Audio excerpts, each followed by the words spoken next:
Hello, and welcome back. Welcome back to the box room.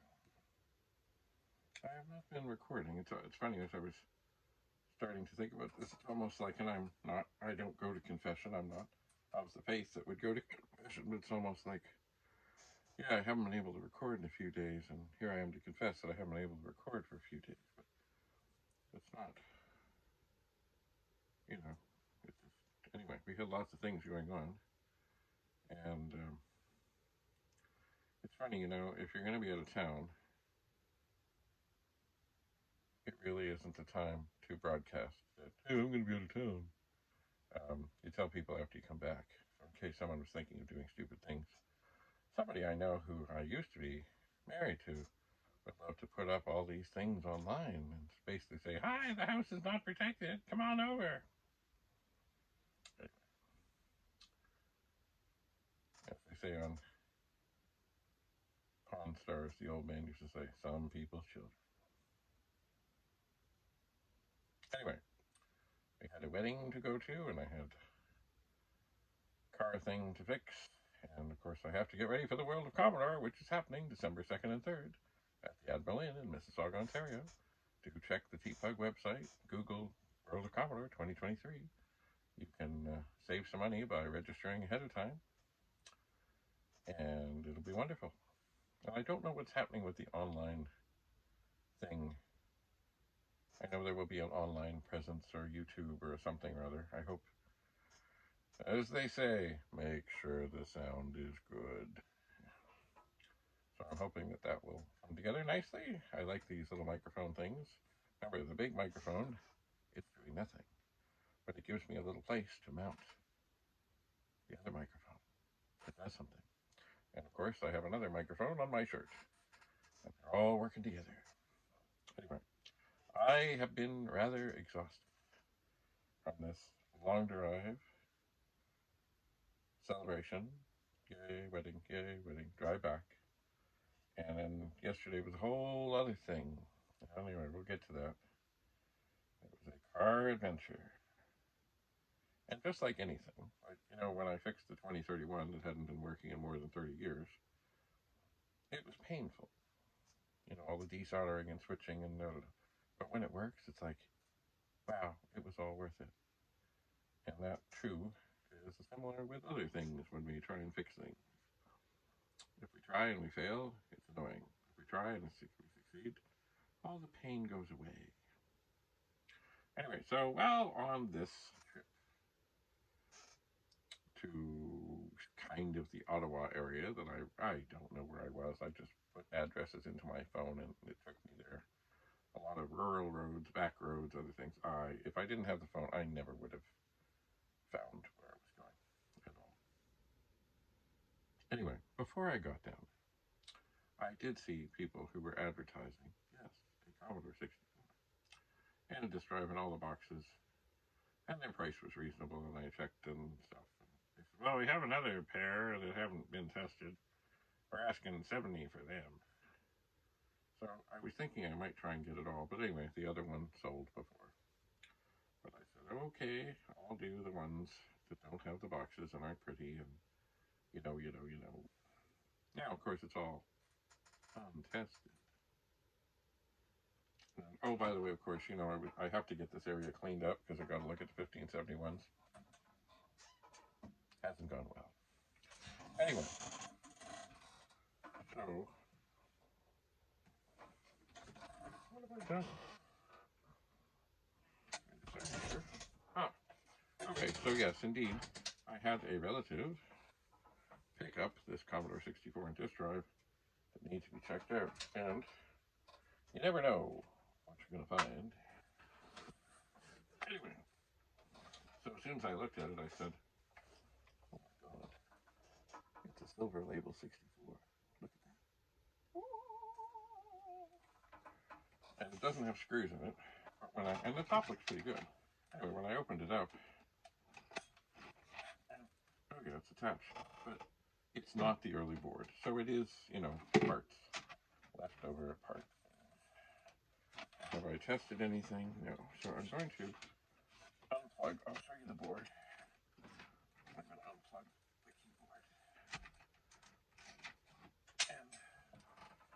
it is. And for anyone who doesn't know what it is,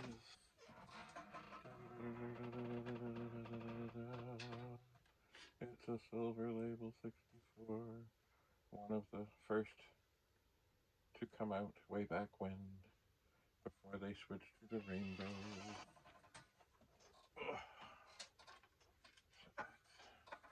Anyway, that looks in pretty good shape. Now, the board itself is not of the same time period. And it is the one I do, oh, I guess the screw is missing. It is the one I like more than others. It has lots of fingers that go to the chips for cooling. It is a 250425. It is, oh, there is no fuse. Well, that would certainly make it difficult to be tested. It would make it more difficult.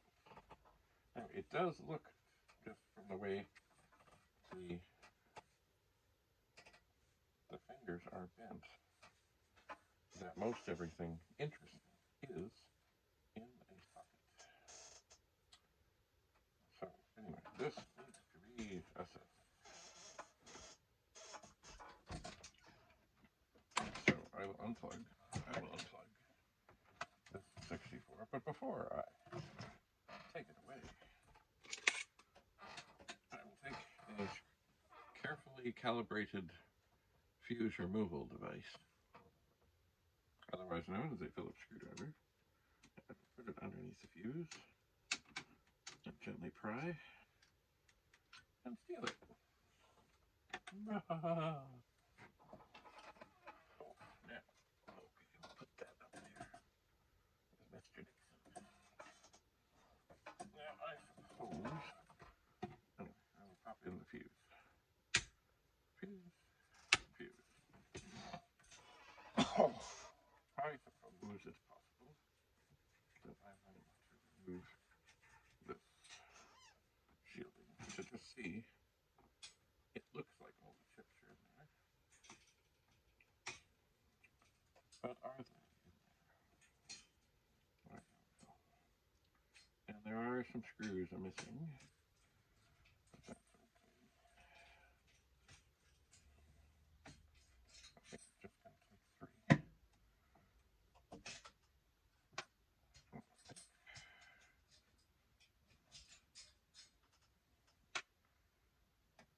Come on, screws.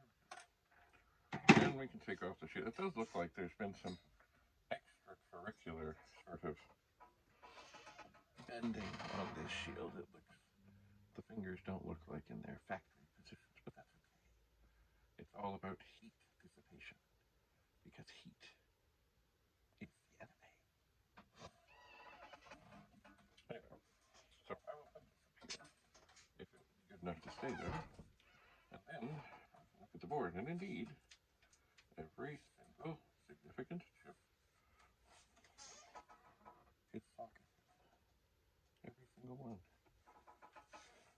Not the RAM, of course, but everything is. Now, because, of course, who knows? Like, I know back in the day,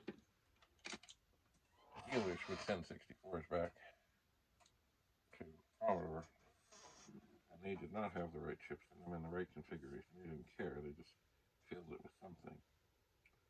So before I apply power, I will just examine, and it does seem that all the chips are the right chips, and they're in the right configuration, which, of course, is not surprising.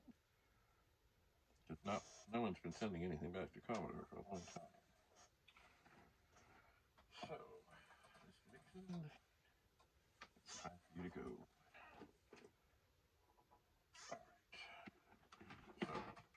Alright. So, now, the power, the little thing by the power connector thing, just the thing, the metal thing that covers it all is kind of bent. But once again, who knows? Will this work? Don't slide too much. Will it work? I don't know. I need to do is have a fuse, which I will keep a close eye on.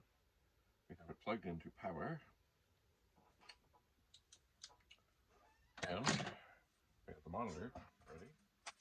So we'll turn on the monitor and let it warm up, because sometimes, of course, when doing something like this and turning on a machine that's not been on, sometimes even just the little bit of nothing you might see on the monitor will help figure out what is wrong. So first I'm going to turn it on and look at the fuse. I don't see anything happening. Oh my word.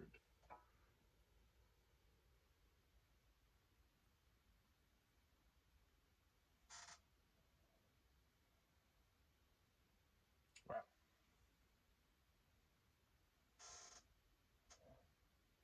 I don't really have ever seen anything quite like that before.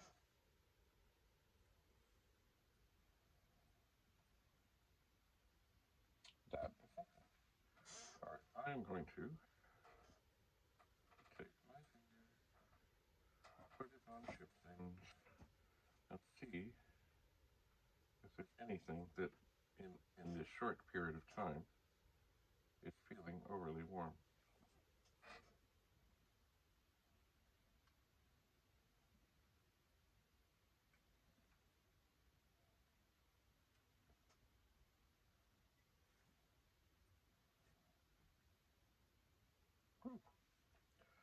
Indeed, there is one that seems warmer. And this is only a short, quick thing. Excuse me.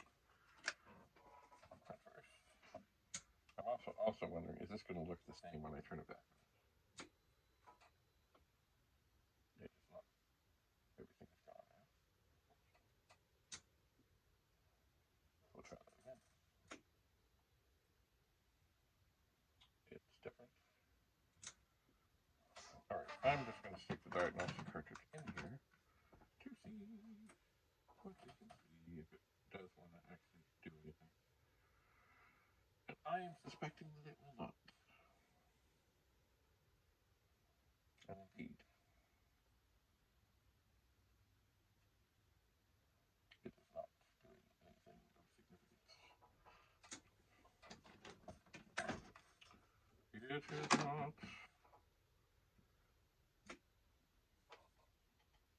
Well, that was interesting. So, my gut tells me there are two things to be tried. Oh, and because of the rather excessive heat that's coming off the PLA chip, I think that might be the place to start. Now, normally, oh, is this all screwed in? Oh, this is normally, I don't like sticking things into things. I like taking chips out and putting them in something that I know is working. I'm sure. If I have something right handy here, I think that I should. 64 here says.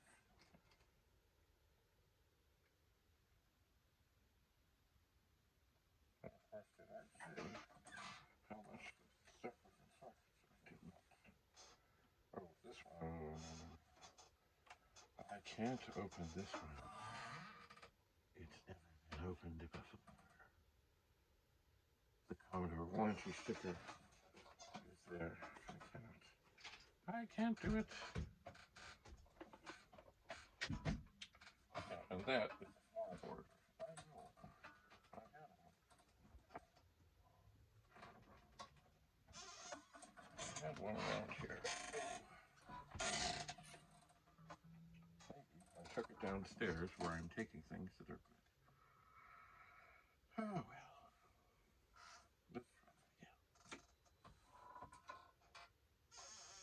It's green.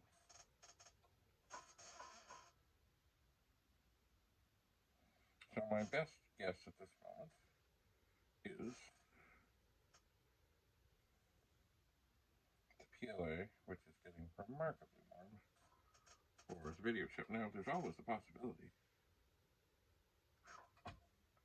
when you take your finger and you say, ow, that's not a good sign. So I'm just glancing over here to see, oh, wait a second, just a second. Up here, out of sight, there is a box. And under 3 different hats, my Santa hat, my Quebec Nordique hat, and a cowboy hat, I do see a 64. Let me just grab that for a second. And of course, does it have any documentation? No. This is a mistake. I should have put something up. And I don't like doing things that I don't know what's going on. Silly. Well, just for fun. I do see this is a different version of the board. This is one where you got to be careful because the PLA and the SID chip are reversed in position. Damage can be done. But I'm just going to turn this on. It probably doesn't work. No, it does.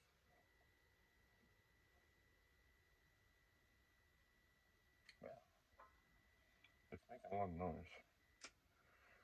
Oh, dear. Well, because I'm here, and because I can, I think I can.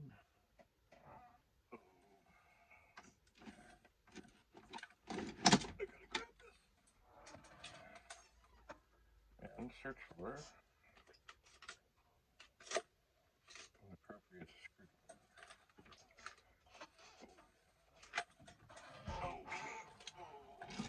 Alright. Now, because I have this machine plugged in, because the PLA chip is right here, I think what I'm going to do is,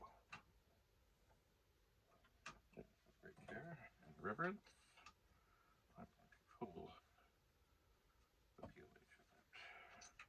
And by the way, for those that don't know, the PLA chips were notorious for failing, and supposedly a lot of the trouble was because the mixture of the stuff they made the chips out of was defective. And a PLA chip, once again, for those that don't know, the number on it is 906-114-01. This one was made in the 35th week of 1984. How do I know? Because it says 3584. So, that is out. I will set it aside. And with great care, I will take this other chip. Now, it's funny, the tops of the chips don't always look the same in terms of the way things are printed on them. I'm going to set this over here. And I was going to put another chip in that board, but I've decided otherwise. So here I have a 906-114-01 made in the 23rd week of 1984. So we'll check the witness mark, which is this little mark at the top. It's a little notch. It says, go this way. And there is a corresponding notch on the circuit board. Typically it's in white. And I will put this in. I don't feel that it's really cool. I guess it went in. Well, I'll turn it on now. I don't think this is going to work.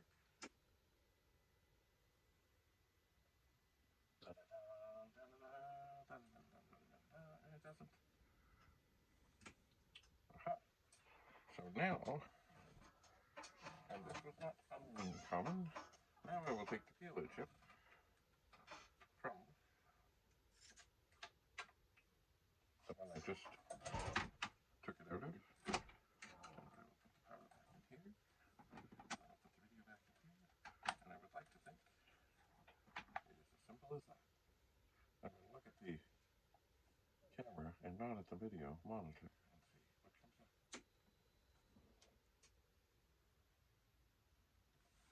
up. Oh, look at that. No. Okay. So we have a bad PLA, which is not at all unexpected. Not at all. So I will now, by the way, that checking the chips to see what they get hot, like that can mean, of course, that something has shorted out inside. Oh dear, no. I did not mean to do that, sorry. I flipped on the power switch before I was ready. Now this machine is trying to fall. I need to get to the harness that goes to the various ports. First, I connect it to the user port.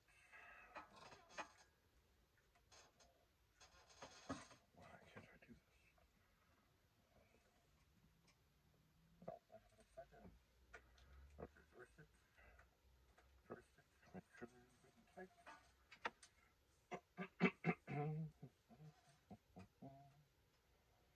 The cassette one, and I have marked this as up, because they weren't marked as up, and you could sometimes, possibly, if things are not little spaces right there, get it in the wrong way here. This is the plug for the serial port. So everything is in, everything is dandy. I think I will move this one away.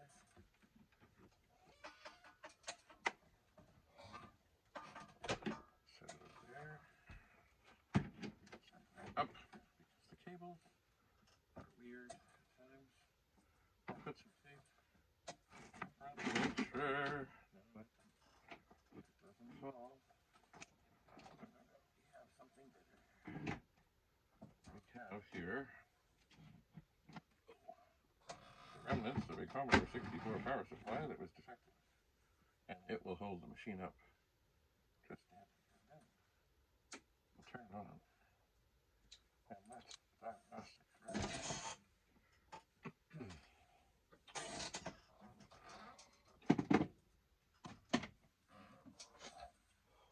Oh! So that, so far, is looking good. And that is a typical Commodore 64 failure. The PLA. So far the display is looking fine. And I don't know if the volume is turned up, but we'll see. I would like to think and hope and pray that the SID chip is good. But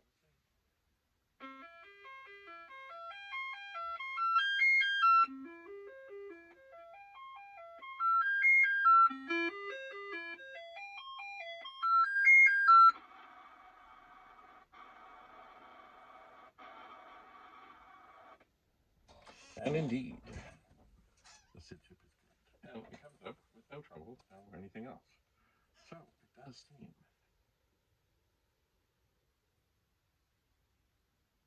It was the PLA chip. It was. So this machine here that I had not documented, as I should do testing on, and document properly, I will take this PLA chip out. Because it is bad. And I have not done this yet. But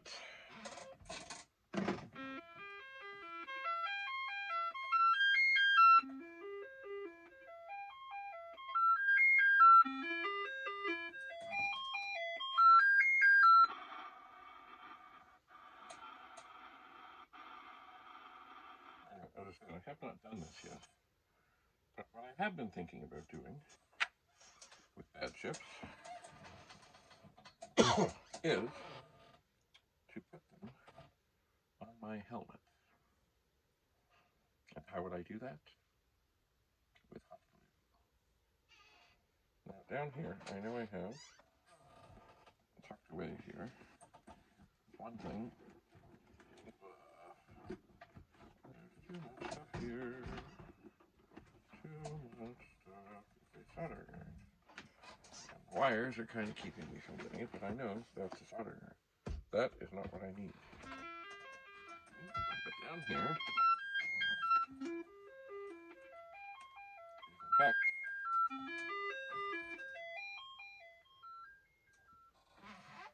a miniature hot glue gun. know if it has any optically with it. The other, 10 watts. Low temperature for bonding delicate material. I'm not sure if that is what I need. I'm really not at all sure. The other thing I have here is a mini glue gun kit. Alright, same thing. 10 watts. Warning, do not touch heated nozzle. Store in a cool, dry location. This is one of the things. Oh, it has 72 glue sticks. Microphone. This is one of the things I got at my local thrift store. Never used. So I don't think I'm going to do that now. But I think very soon I will. And it makes sense that the PLA chip would be the first. Now I'm thinking that in the midst of all this, and this PLA chip is ruined, but I think perhaps it would be best if there's the chip, there it ends, there. I think to make this properly work, and I know this is not what I would ever do another time, but I am going to bend the pins over. This signifies to me, now that I've started doing this, that this is a bad chip. And that I would not have to test again because it is bad. How do I know it's bad? Because it's all bent over. And that may actually give the glue a little bit of something to grab. Perhaps. So there, it's the chip with the pins all bent over. So I'm thinking I'm going to set that there. And I'm going to leave this to do some testing. We don't need the monitor on. We don't need the light on. And I'll just let that run through, because you never know, something else could fail. But I have to get my helmet, and perhaps this PLA chip will be the first. Of course, I will have to tidy up some. But that's not going on. You know. Anyway, so that was good. So that was the 64, and I have not tested the disk drive yet. But if it's all it is a PLA chip, and everything else is good, and everything is socketed, that's beautiful. So, once again, don't forget the World of Commodore. Remember, at the World of Commodore, I will bring my 5-volt side power supply tester checker. It was made by Rudy of Rudy's Retro Intel. And if you've got old power supplies you want tested on the 5-volt side to see if they're safe, because I know anything sitting around here, I don't know. Maybe it's like, well, plug it in, see if it blows up the machine. Don't need to do that. Bring them to the World of Commodore, and we'll check them out. And perhaps we will have some that need to be snipped. Perhaps. Alright, so this can test. This can sit here and wait for the hot glue. And I think that is enough for now. That is enough for today. Thanks for coming. I'm still tired, even though it's some days later than all this driving. But there's been a lot going on. There has. And my grandmother always used to say, if you're busy one day, take it easy the next day. Or perhaps day after that. That's fine. We will see. Anyway, it's not that I've been doing nothing, it's just that I've been otherwise occupied.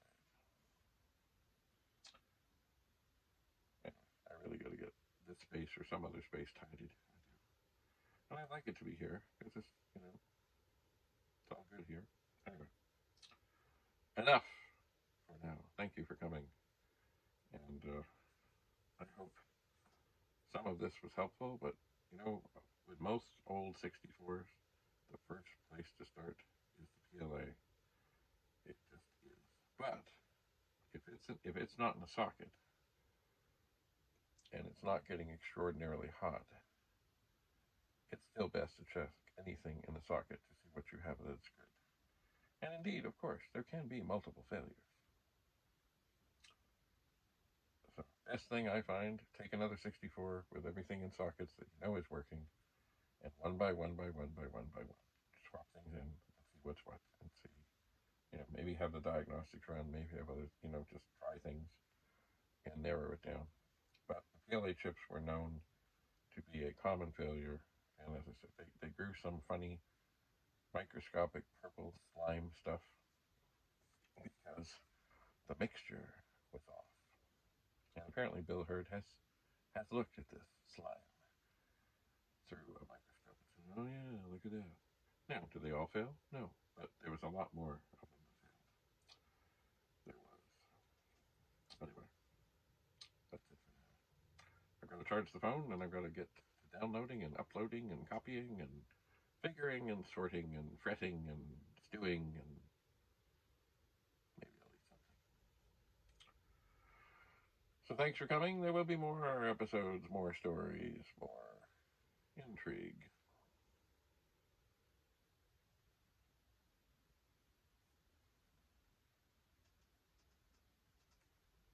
Bye for now.